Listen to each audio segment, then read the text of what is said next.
In this video, I'm going to show you how you can connect your Instagram account to Twitch. If you find this video helpful, please like and subscribe to this channel.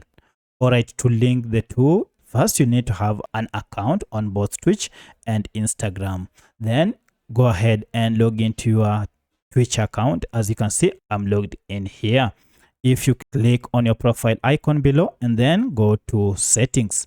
Now under settings, you can see we have various options here. Go ahead and look for connections. If you click on connections, here you can see some of the recommended accounts or tools that you can connect to Twitch. Scroll down and look for Instagram. As you can see, Instagram is here. And by connecting Instagram, we shall be able to export clips to Twitch.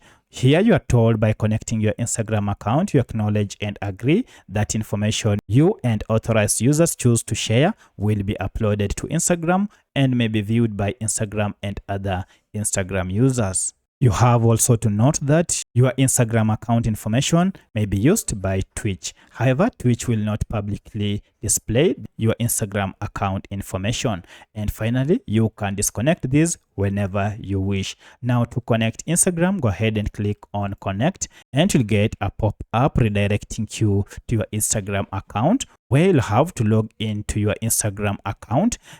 And once you have logged in, you will have connected the two accounts. So that's how you can connect your Instagram account to Twitch. If you have any other question, kindly let me know in the comment section. Otherwise, thanks for watching and let's meet in the next video.